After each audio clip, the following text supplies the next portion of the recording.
आज मैं बात करने जा रहा हूँ एक बहुत ही विशेष और इम्पोर्टेंट पॉइंट पे जिसको सत्यता के नाम से आप कैद कंसिडर कर सकते हो।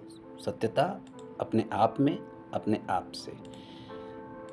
कभी-कभी क्या होता है कि शरीर में दबी हुई भावनाओं को पहचानना और उनको सम्मान देना समझ नहीं आता।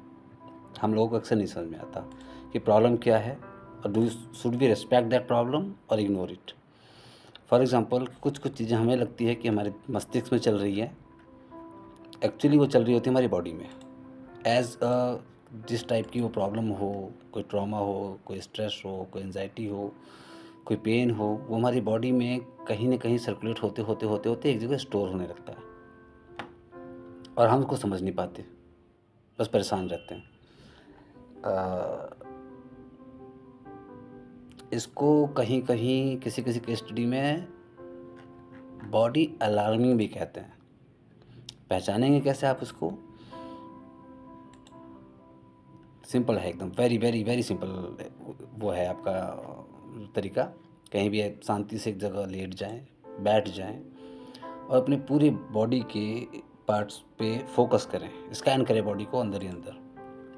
आपके पाँव के तलवे, हाथों की हथेली, घुटने, thighs, chest, abdomen, lower back, upper back scan करें।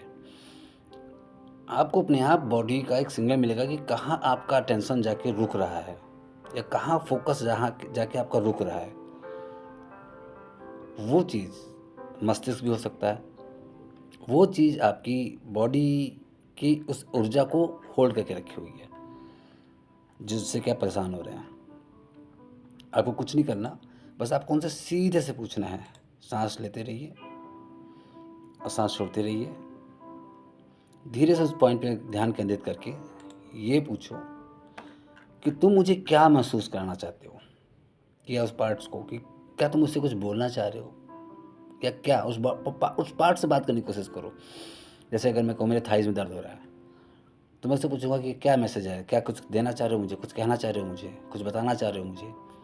और फिर उसके बाद जो विचार आ रहे हैं ना, 1, 2, 3 प्रोमिनेंट विचार जो आ रहे हैं, उसको आप बस सुनिए, कंसीडर करिए। सॉल्यूशन भी वो देगा। जब आप विचार देगा, प्रॉब्लम देगा कि कहना क्या चाह रहा है, तो वो बॉडी पार्ट आपको बताएगा भी कि मुझे क्या चाहिए। इसे हम बोलते हैं आंतरिक मीटिंग या अंदरूनी वार्तालाप आप कह सकते हो, या internal meeting to self for self. करके देखिए और बताइएगा मुझे।